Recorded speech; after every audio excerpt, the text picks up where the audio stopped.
Mind കാൻഡിഡിൻ്റെ മറ്റൊരു എപ്പിസോഡിലേക്ക് എല്ലാവർക്കും സ്വാഗതം. ഉം. ഈ വീഡിയോ എടുക്കാന്ന് പറഞ്ഞാൽ ഒരു വലിയ പണിയാണ്. അപ്പോൾ ഇത് എഡിറ്റ് ചെയ്ത് റെഗുലറായിട്ടൊക്കെ പോസ്റ്റ് ചെയ്യാന്ന് പറയുന്നത് അതിലും വലിയ പണിയാണ്. സോ ഒരു പുതിയ വീഡിയോ ഇടണമെന്ന് തോന്നി. അപ്പോൾ വിഷയം എന്താണെന്ന് വെച്ച് കഴിഞ്ഞാൽ റിലേഷൻഷിപ്പ് അല്ലേ. റിലേഷൻഷിപ്പ് എന്ന് പറയുന്ന പരിപാടി ഇല്ലാത്ത ആരും ഉണ്ടായിരിക്കില്ല. സോ ഇത് ഓപ്പൺ ടു എവറി വൺ, എല്ലാ ആളുകൾക്കും കാണാവുന്ന, കണ്ട് മനസ്സിലാക്കുന്ന, മെൻ്റൽ ഹെൽത്തുമായി ബന്ധമുള്ള ഒരു വീഡിയോ ആണ്. വിഷയത്തിലേക്ക് വരാം. ഈ ബന്ധങ്ങൾ പലതരത്തിലുണ്ട് അല്ലേ. ഇപ്പോൾ ഒരു മനുഷ്യൻ ജനിച്ചു വീഴുന്ന മുതൽ, അപ്പോൾ ഒരു അമ്മ കുട്ടി ബന്ധം മുതൽ അങ്ങോട്ട് പിന്നെ കംപ്ലീറ്റ് ഒരു ചാകര ഓഫ് ബന്ധങ്ങളാണ് അല്ലേ. അതിൽ ഓരോ മനുഷ്യർക്കും ഓരോ ടൈപ്പ് ഓഫ് റിലേഷൻഷിപ്പിനകത്ത് ഇഷ്ടങ്ങളുണ്ടായിരിക്കും. എല്ലാം ഉണ്ടായിരിക്കും. ഒരു പരിധി വരെ നമുക്ക് പാരൻസുമായിട്ടുള്ള ബന്ധങ്ങളുണ്ടായിരിക്കും, സ്പൗസ് വരും, പിയർ വരും, അങ്ങനെ പല പല പല പല പല പല കാറ്റഗറി ഓഫ് ഒരു വിശാലമായൊരു ഷോറൂം തന്നെയാണെന്ന് പറയാം. അതിൽ പലരുടെയും ടേസ്റ്റ് വ്യത്യസ്തം ഉണ്ടായിരിക്കും. അപ്പം ടു മീ എന്നോട് ചോദിക്കുകയാണ് ഏത് റിലേഷൻഷിപ്പാണ് ഏറ്റവും ഇഷ്ടം എന്ന് ചോദിച്ചാൽ, അല്ലെങ്കിൽ രസകരം എന്ന് ചോദിച്ചാൽ, ഓരോന്നും ഓരോ തലത്തിലാണെങ്കിലും എനിക്ക് തോന്നുന്നു കുറേ കൂടി ഒരു ഓപ്പോസിറ്റ് ജെൻഡറിൽ നിൽക്കുന്ന മനുഷ്യനുമായിട്ടുള്ള ഒരു ബന്ധമാണ് കുറേ കൂടി ബ്യൂട്ടിഫുൾ. അതായത് സൗഹൃദവും എല്ലാം ഒരു കമ്പാനിയൻഷിപ്പ്, പാർട്ട്ണർഷിപ്പ് എന്നൊക്കെ പറയുന്നത് അതൊരു ലീഗൽ തന്നെ ആവണമെന്നൊന്നും ഇല്ല കേട്ടോ. ഇറ്റ്സ് എ ലവിങ് കെയറിങ് റിലേഷൻഷിപ്പിനെയാണ് കുറേ കൂടി എനിക്ക് ഇഷ്ടം തോന്നിയിട്ടുള്ളത്. ചിലപ്പോൾ ചില ഘട്ടത്തിലൊക്കെ നമുക്കിപ്പോൾ ഒരു അമ്മ കുട്ടി ബന്ധമൊക്കെ ഭയങ്കര ഡിവൈനാണ്, അതാണ് ലോകത്തിലെ ഏറ്റവും മഹത്തരമായ റിലേഷൻഷിപ്പ് എന്നൊക്കെ പറയുന്നവരുണ്ട്. പറഞ്ഞ് പറഞ്ഞ് പറഞ്ഞ് പറഞ്ഞ് അത് നമ്മുടെ തലയിൽ ഫീഡായത് ഒരു കാര്യമാണ്. ബട്ട് അതിനേക്കാളൊക്കെ ഉപരി വാട്ട് എവർ ഇതൊരു വ്യക്തിപരമായിട്ടുള്ളൊരു ചോയ്സ് ആണ് കേട്ടോ. ഇത് ആർക്കും പലർക്കും വേറെ വേറെ തരത്തിലൊക്കെ വരാം.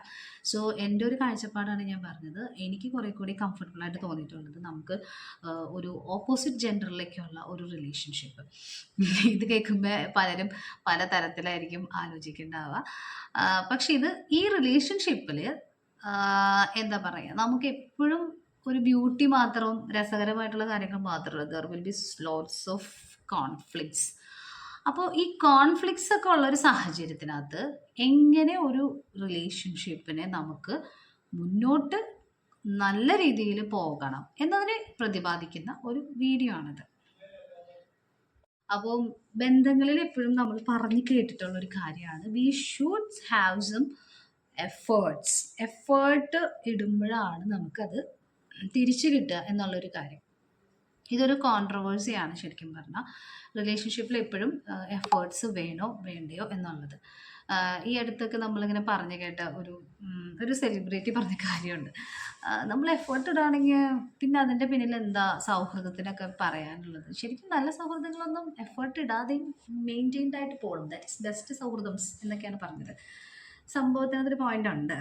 അതായത് എഫേർട്ട് വേണം, വേണ്ട എന്നല്ല, പക്ഷേ അതിനേക്കാളും ഒരു പടി മേലെ നിൽക്കുന്ന ഒരു കാര്യമുണ്ട്. അതായത് റെസിപ്രൊക്കേറ്റ് ചെയ്യുക എന്ന് പറയും നമ്മളതിനെ. മലയാളത്തിൽ ഇതിന് എന്താ അർത്ഥം? റെസിപ്രൊക്കേറ്റ് ചെയ്യുക എന്ന് പറയുന്നത് കുറച്ച് വ്യത്യാസമുണ്ട്. ഈ എഫേർട്ട് ഇടുന്നതും കുറച്ചല്ല, വളരെ വലിയ വ്യത്യാസമുണ്ട്. നമ്മൾ എഫേർട്ട് ഇട്ട് ഒരു ബന്ധം കൊണ്ടുപോകുന്നതും റെസിപ്രോക്കേറ്റ് ചെയ്ത് ഒരു ബന്ധം കൊണ്ടുപോകുന്നതും. ലെറ്റ്സ് സി, എനിക്ക് റെസിപ്രോക്കേറ്റിൻ്റെ മലയാളം ഒന്ന് കണ്ടുപിടിക്കണം. Just I Google.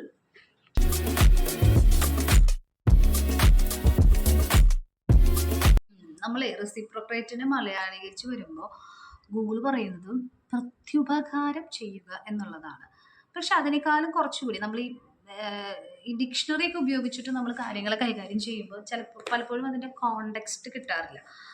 അപ്പോൾ ഇതൊരു റിലേഷൻഷിപ്പിൻ്റെ കോണ്ടെക്സ്റ്റിലേക്ക് വരുമ്പോൾ റെസിപ്രോക്കേറ്റ് ചെയ്യുക എന്ന് പറയുന്നത് കുറച്ച് വലിയൊരു കോണ്ടെക്സ്റ്റാണ് ശരിക്കും പറഞ്ഞു കഴിഞ്ഞാൽ. അത് ചിലർക്ക് സിമ്പിളി മനസ്സിലാവും കേട്ടോ. റെസിപ്രോക്കേറ്റ് ചെയ്യുക എന്ന് പറയുമ്പോൾ ഒരാൾ പറയുന്ന കാര്യങ്ങൾ, ചെയ്യുന്ന കാര്യങ്ങൾ ആ ആ ആ മൊമെൻറ്റിൽ ആ ഒരു സെയിം കാര്യത്തിനകത്തേക്ക് നിന്നുകൊണ്ട് തന്നെ നമ്മൾ അതിനോട് ചേർന്ന് നിന്നുകൊണ്ട് അങ്ങോട്ടും ഇങ്ങോട്ടും ഇൻട്രാക്ട് ചെയ്യുക, കൊടുക്കുക, വാങ്ങുക, ഒരു ഗീവ് ആൻഡ് ടേക്ക് പ്രോസസ്സാണ്. ഗീവ് റെസ്പെക്ട്, ടേക്ക് റെസ്പെക്റ്റ് ഒക്കെ അതിൻ്റെ ഉള്ളിൽ വരുന്ന വലിയൊരു കാര്യമാണ്. അപ്പോൾ പലപ്പോഴും പല ബന്ധത്തിനകത്തും അവർ പറയും അത് വർക്കാവണില്ല, ഇറ്റ്സ് നോട്ട് വർക്കിംഗ് എന്ന് പറയുന്നതിനകത്ത് നമുക്ക് കാണാറുള്ള ഒരു വളരെ നേരിയ കാര്യമാണത്. പക്ഷേ വളരെ ഇമ്പോർട്ടൻ്റ് ആണ്. ഈ റെസിപ്രോക്കേറ്റ് ചെയ്യുന്ന ഒരു പ്രോസസ്സ് പ്രോപ്പറായിട്ട് നടക്കാറില്ല. അപ്പോൾ അതുകൊണ്ട് തന്നെ ഏതൊക്കെ ലെവലിലാണ് റെസിപ്രോക്കേറ്റ് ചെയ്യേണ്ടത്, ഏതൊക്കെ ലെവലിലാണ് നമ്മൾ എഫേർട്ട് ഇടേണ്ടത്, ഇതാണ് നമ്മൾ പറയുന്നത് കേട്ടോ. ആദ്യം എഫേർട്ട് എവിടെ ഇടേണ്ടതെന്ന് പറഞ്ഞ് തുടങ്ങാം. അതായത് വളരെ പൊട്ടിപ്പൊളിഞ്ഞ് പാളീസായിട്ട് എന്നാൽ വിട്ടുപോകാനും പറ്റാതെ വളരെ കഷ്ടപ്പെട്ട് മുന്നോട്ട് കൊണ്ടുപോകുന്ന ഒരു ജീവിതം.